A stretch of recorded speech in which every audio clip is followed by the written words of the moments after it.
In this episode, we're going to start our functional mall crawler build on a budget. Now, whoa. Hello. Yes, that's exactly what we need, but doesn't look like these are going to fit yet. So, the tire video is going to have to wait. So, for this build, we're going to try to keep the budget under $4,000. We're going to transform our Wrangler Sport S into a functional mall crawler. So to start this build off today, we're going to be getting rid of the bumper guards. Getting rid of those bumper guards will allow you to fit larger tires. We're also going to get rid of the factory side steps today, and we're going to do some minor interior mods. So if you've got an afternoon, you can get all this done. All right, let's start this with something easy. We're going to remove these little guards. I know they help with aerodynamics. I just don't like the way they look. And if you're going to keep the factory bumper and go to a larger tire, you're going to have to remove those anyways for clearance. So let's get started. They come off pretty easy. I don't know how well you can see this, but there's 6 screws that are 7mm that need to come out and 1 body clip. I like removing these body clips first while all the bolts are still in. That way I got something to pry against.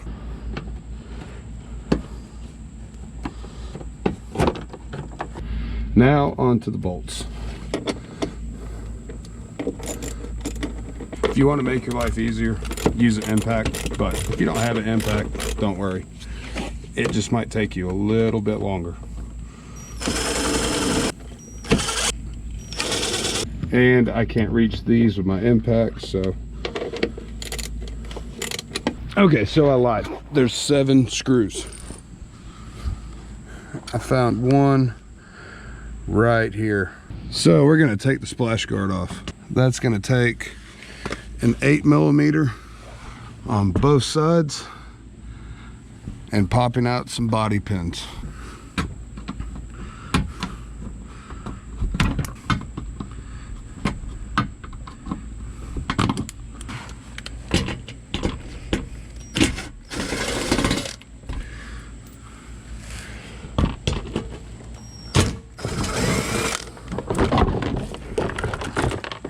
And now they're out.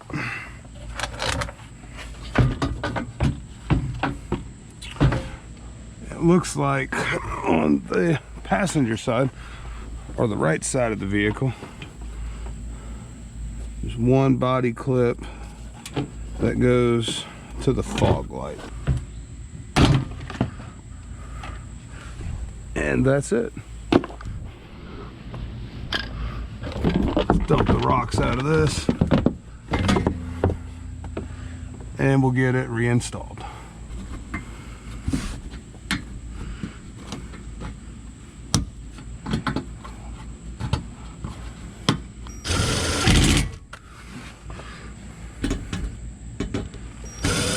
And with just that little mod, we'll now have enough room to fit 35s in that wheel well after we lift it. Personally, I think we made the front end look a little bit better.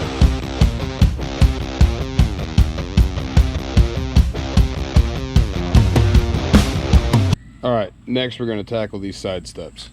They're all plastic and they mount to the body. Whenever you're getting a side step or a rock rail, try to get something that mounts to your frame. So the ones I picked are EAG. Got these off of Amazon for $198.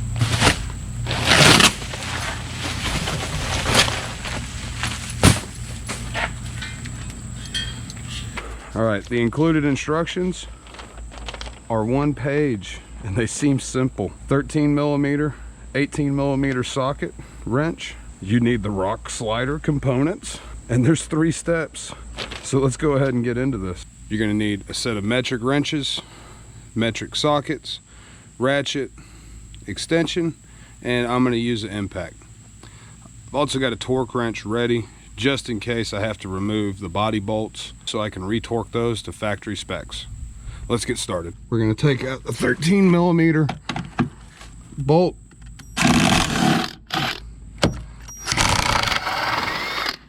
Then we're gonna grab 10mm wrench.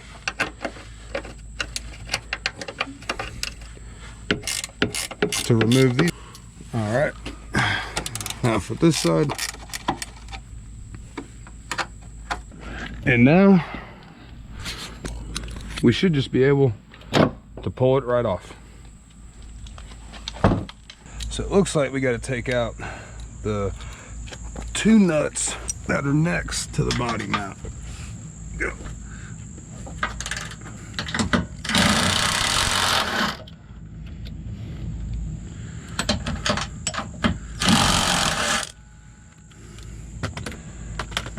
And hopefully we won't have to loosen that up. We should just be able to slide it right over there. Now I'm gonna do the other 2. Y'all are smart. You're gonna figure it out. You probably already did figure it out.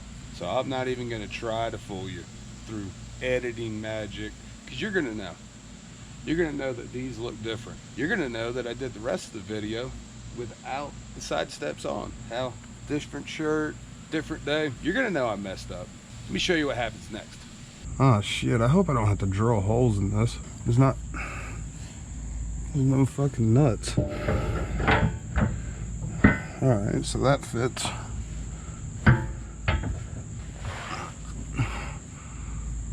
Oh shit. I wonder if they sent me the wrong ones.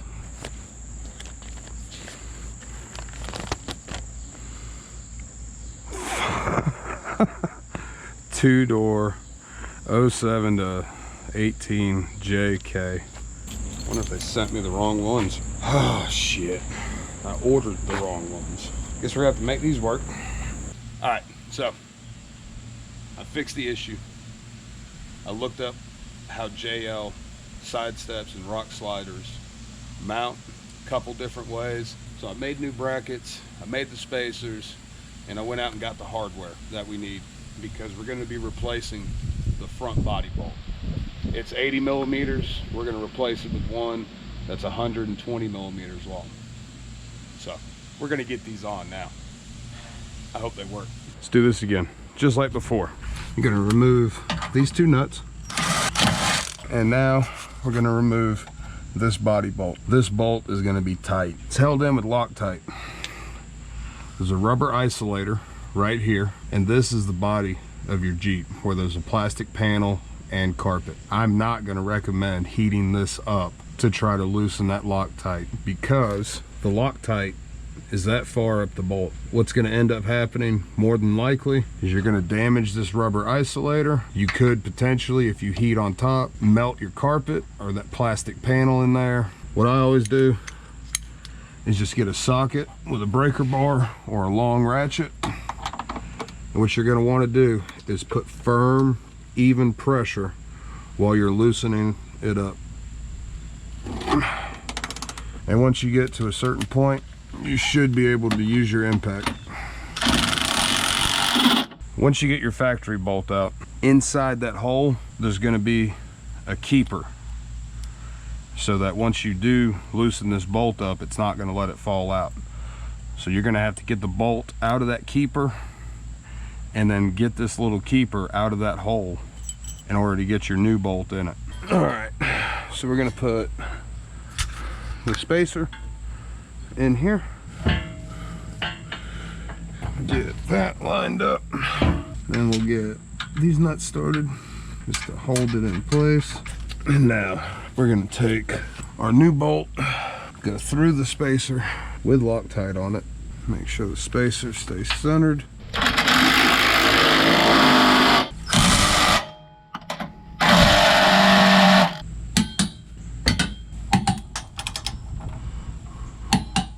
All right, that's it. Got pretty good seam lines going. They line up good with the body. I like that. Okay, so the first interior mod we're going to do is removing this rear seat. We're gonna pop the headrest down. We're gonna push it forward, and then we're gonna pull down on that bar. That's gonna allow us to wiggle it out. We'll just store this somewhere else. That's gonna give us a lot more room. Now, another interior mod that personally I like having, this is where your factory drain plug is supposed to go. It's on the passenger side too. If your dealership was too lazy to install your floor mats properly, you're gonna have to pull them out. You'll find this little piece of carpet that's perforated. You just pull that out and then pop out your drain plug. Now, whenever you reinstall your floor mat, you can see the drain plug holes open and the factory drain plug goes right back in it. Same thing on the passenger side. Pull out the perforated carpet, remove your drain plug,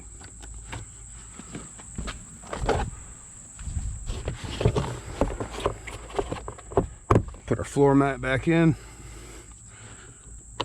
and then reinstall the drain plug. So the last interior mod I want to do is installing a grab handle. I mean, this one's okay, but I've just found driving around, I gravitate to putting my elbow on the window door jamb anyways, so I'm putting grab handles up top. I don't know, it just feels more natural. These are only setting me back 15 bucks. Got them on Amazon, and they're real quick and easy to put on. Just wrap around and strap them down.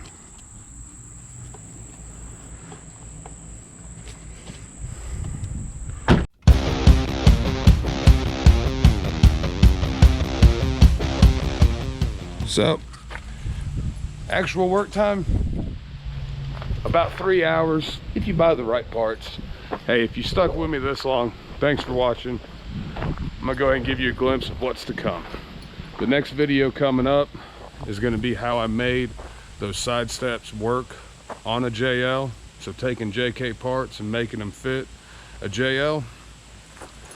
But for right now, give you a glimpse of what's to come. We got some Black Rhino wheels. Hopefully we'll get this thing sitting on 35s sooner than later. Y'all take it easy.